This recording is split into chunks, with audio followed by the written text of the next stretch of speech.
Go inside the Crimson Tide with your hosts Rodney Orr and Gary Harris, keeping you informed on everything Alabama. And now, Tider Insider TV. As expected, Alabama dominated SEC Media Days 2018 last week. And this is our first Tider Insider TV since Nick Saban and the Tide took to the ATL for the big event last Wednesday. We'll break down the highlights from Coach and his three-player representatives. We'll let you know what they had to say coming up on the program. And good evening, everybody. Welcome into Tider Insider TV, presented each and every week by Buffalo Rock Bottling Company. Alongside Rodney Orr from TiderInsider.com, I'm WVUA 23 Sports Director Gary Harris. And tonight we've got Pepsi Zero Sugar again. Max Taste, 0 calories. Now listen, they were sitting out, and I forgot to put them in the fridge. So about 30 minutes ago, I went to great lengths to make sure they were cold for you. I got some ice. I got a little cooler. I mixed it with ice and water. And it worked. They're cold. Got to do what you got to do to have ice cold Pepsi on the set, I'm telling you right now. Pick up some great Pepsi products the next time you're at your local grocery store or convenience store. You'll be glad you did. Well, although SEC Media Days was not in the state of Alabama, in the nearby Birmingham area this year, Nick Saban still demanded the most media attention. And here is some of what the coach had to say last week in Atlanta. The expectation has changed through the years is how rapidly some freshmen who have the maturity physically and emotionally to be able to sustain the season, continue to focus and develop and improve, can make a contribution to your team. We need Mack to really be the guy on defense this year for us when it comes to leadership and how he affects other people. He's going to be the signal caller. He's very athletic, very good player. We don't have any questions about his ability to do what he needs to do at his position to be successful, but how he affects other people is going to be critical, I think, as well. A lot of the personnel decisions, including the quarterback situation, and I know you're chomping at the bit and everybody's got their hand up to try to ask the question as quickly as possible. It's yet to be determined. It's going to be determined in fall camp by who wins the team, and there's not really a whole lot else to say about it. But we're going to say something about it because that's our job, and it will be determined in fall camp. But, Rodney, let's start with that last little nugget. Coach Saban, handling it last week just like we felt he would. Exactly. And then today on Alabama's on his trip to the SEC car wash up in Bristol, Connecticut, Coach Saban, as usual, was asked about the starting quarterback, and he had some interesting things to say. Let's start with the fact that he warned both of them not to bring attention to themselves, and he also said he doesn't want any member of their family bringing attention to them. And, of course, we had Jalen's dad making some comments. We had Tua over in Hawaii making some comments about almost transferring. It sounds like Coach has said, hey, don't want any of that. Focus on football and winning the job. Yeah, he's been saying that. I think he even said it at SEC Media Days, Gary. And again, like you said, he handled it exactly, just that question exactly. There really isn't anything else to say. But I'm going to tell you real quickly what struck me about those interviews. I want you to. Is because really where we are right now, there's a lot of young coaches out there. When you're talking about Kirby Smart, Jeremy Pruitt, Jimbo Fisher, when you look at Nick Saban, you could tell, Gary, a lot of people try to use his age against him, but you could see that he's still youthful, energetic. I mean, he presented himself extremely well, doesn't look like he's aged since I don't know when.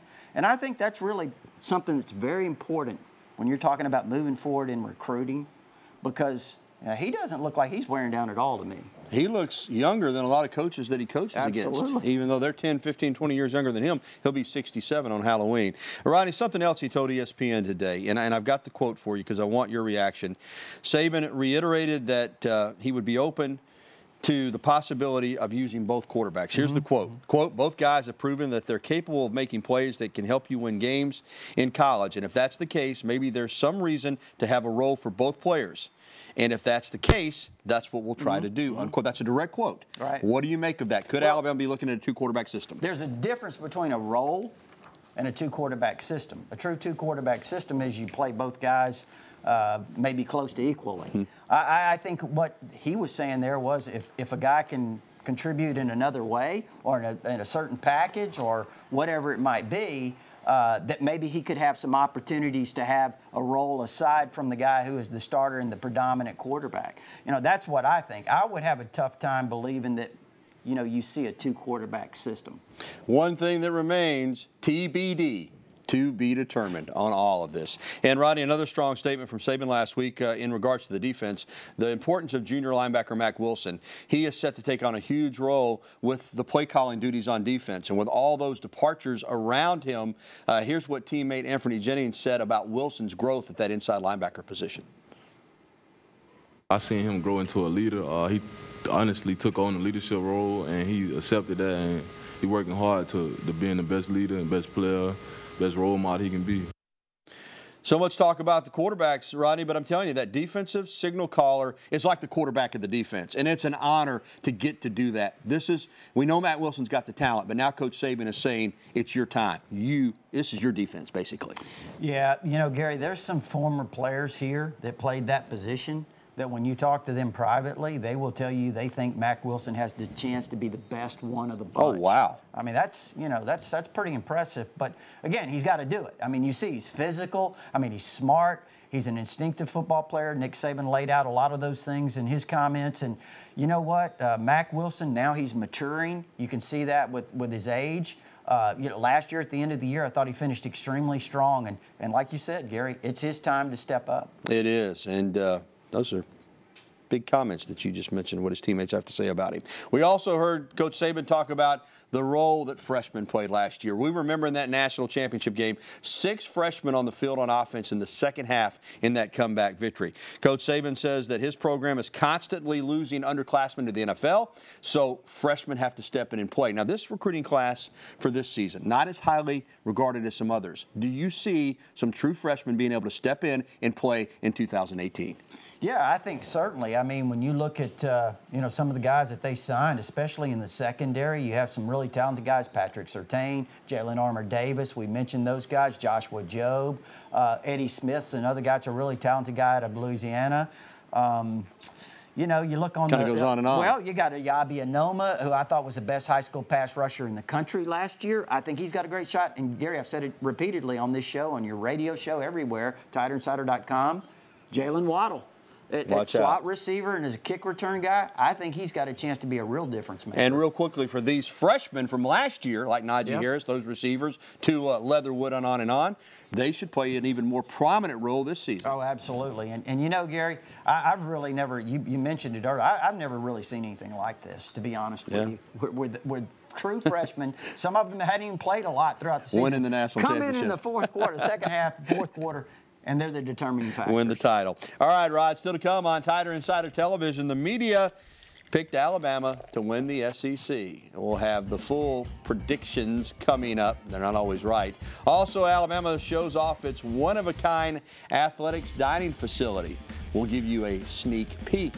And coming up later, we'll be welcoming your phone calls, emails, and tweets. I encourage you to go ahead and call in now so you can get a spot, 205-348-WVUA. That's 348-9882. Or you can use the email address.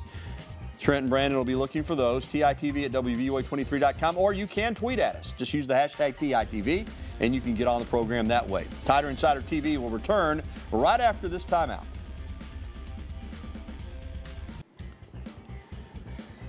And Alabama is the overwhelming favorite to win the SEC West. There you see the voting from SEC Media Days. The Tide received 263 first-place votes. Auburn, 19 first-place votes. They were picked second. Mississippi State got a couple. The rest of the division, according to the media poll, A&M, LSU, Ole Miss, and Arkansas. You know it's a strong division when LSU's picked fifth.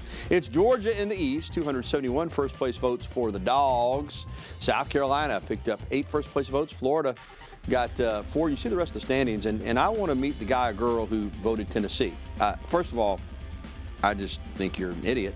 Secondly, but if Tennessee were to win, then you would go down as a genius.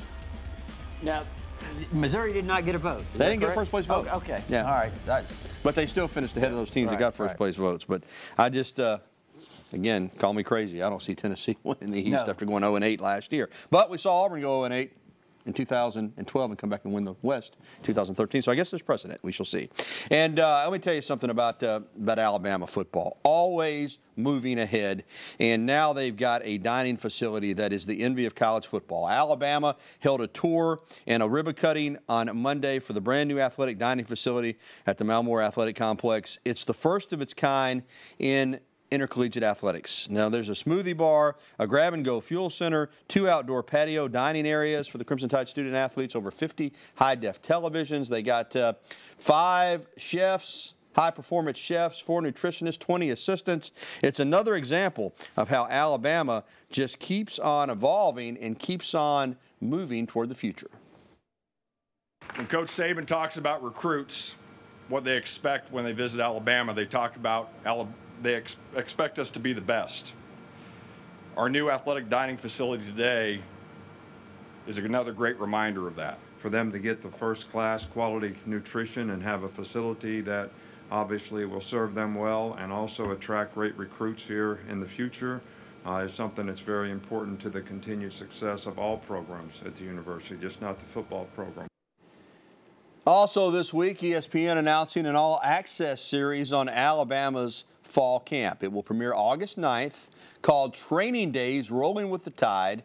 It's going to be on ESPN2. Nick Saban always paying attention to recruiting, this dining facility, this ESPN2 series. You know, listen, I've had some people already today say, I don't think this is going to be good with the ESPN deal. If you don't do it, you get first dibs because you're the national champion 5 of the last 9 years. But if you don't do it, Georgia will do it. Yep, LSU will do it all. So you got to do it. And Nick Saban never stops in recruiting. And to some degree, this dining facility, the new recruiting room, this series on ESPN, kind of the college version of HBO's Hard Knocks with NFL training camps, this is how he continues to up the ante in recruiting and not just keep up, but stay ahead. Yeah, I know some fans have talked about, Gary, is it a distraction? No, I mean, I think when these players come in to Alabama, from the first minute they're here, they're exposed to this type of coverage, certainly the publicity, all of these things. I mean, these guys who have been in the program, they're certainly used to this. And it is something else, that dining facility.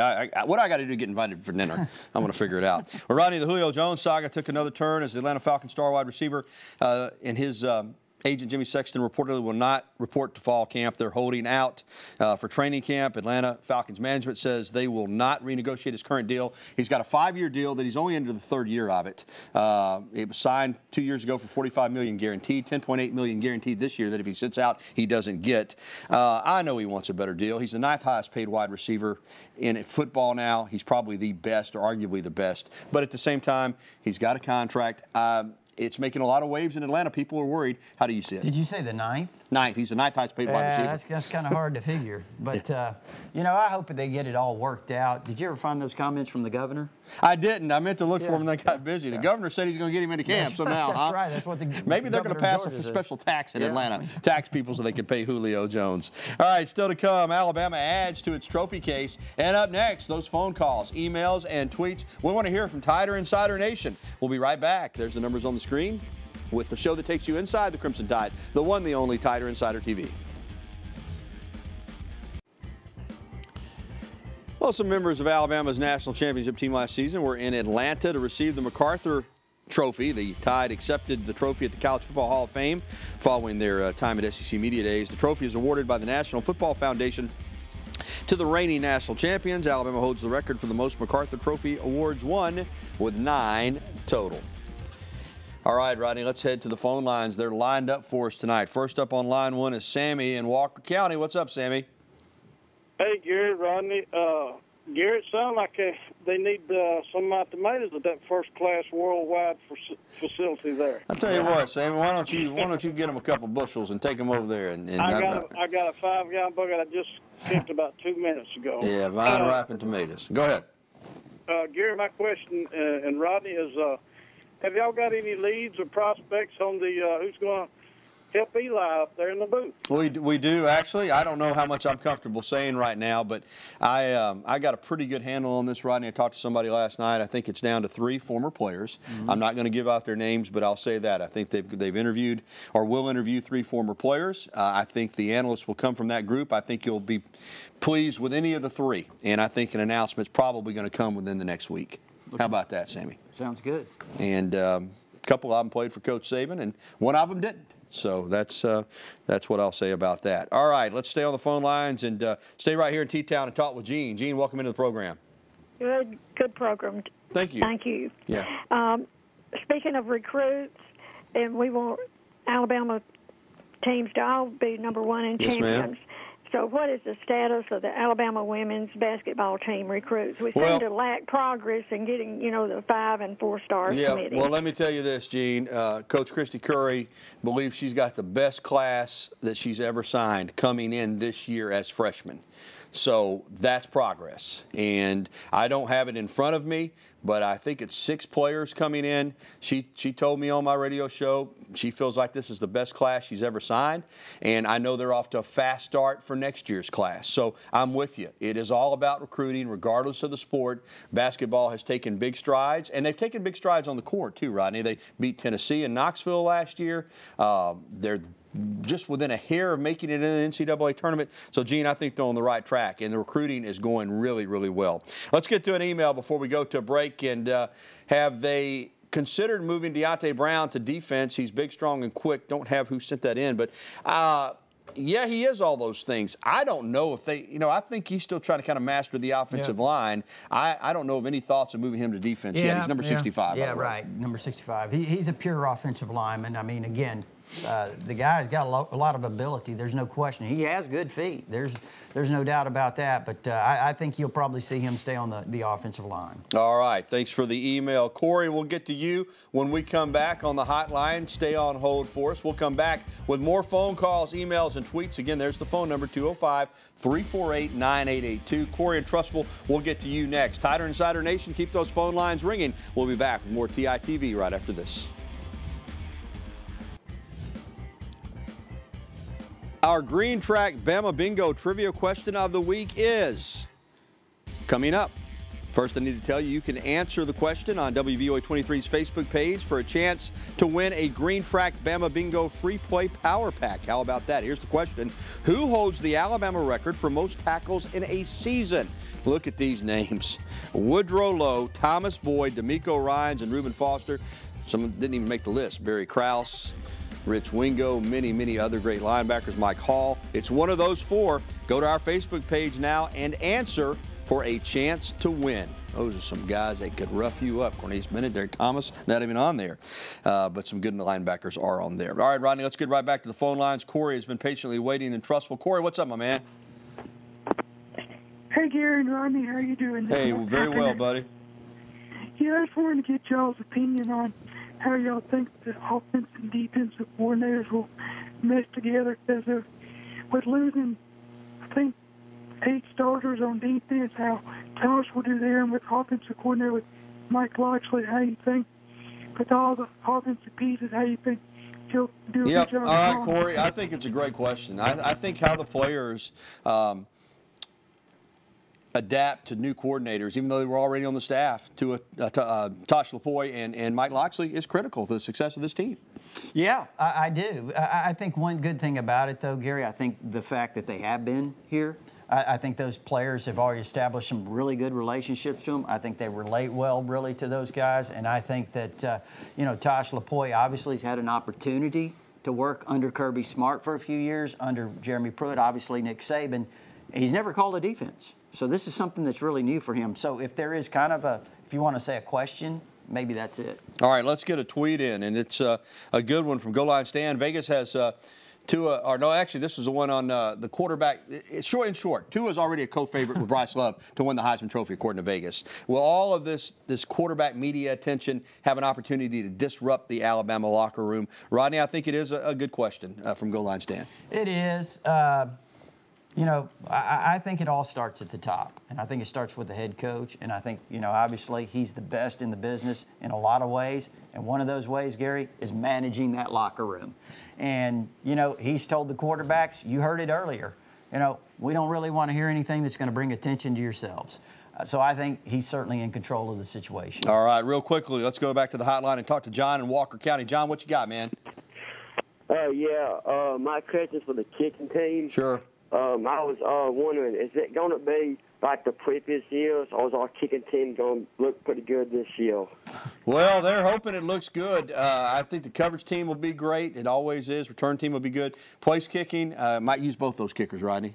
Could possibly. You know, I thought Bulovas had an outstanding spring. He had a really strong spring game. You saw that. And then also Adam Jones, the grad transfer from Temple, who I think was 50 of 67 in his career there. So he certainly had a good record there. All right, John, good phone call from Walker County. Going to try to get one more call in. BT right here in Tuscaloosa. BT, what's up, buddy? I'm good, Gary and Rodney. How about y'all? Doing well. I was going to ask you, Gary, about the basketball team. What I want to ask you is about the freshman who's headlines of the starting or the starters.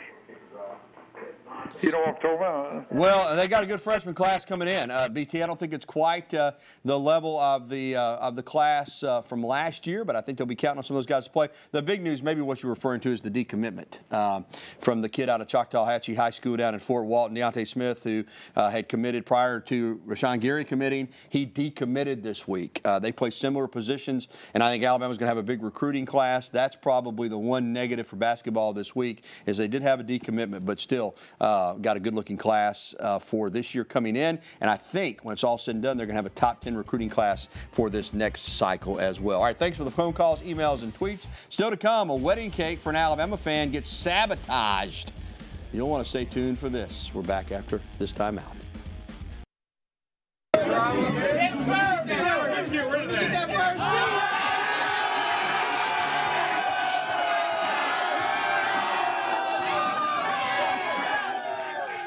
All right, those mixed marriages will get you. A wedding in Louisiana between an Alabama groom and a Louisiana bride. That is the groom's cake, Alabama cake, until he sliced into it, Rodney. You saw the result. Purple and gold on the inside. Boy, those LSU people, they'll beat you any way they can. If they can't get you on the field, they'll get you on the wedding cake. All right, that is going to wrap up the program. Our beautiful shirts tonight are provided by The Locker Room in downtown Tuscaloosa, home of the original Elephant Wear. Get by and see them in person or shop online. They would be thrilled to see you, and you'll be thrilled with how you look. Also, real quickly, I think I might have said Rashawn Gary. It's Jawan Gary, the Alabama basketball commitment. Replay of the show tonight at 10:30 for Rodney Orr. I'm Gary Harris. Good night, everyone.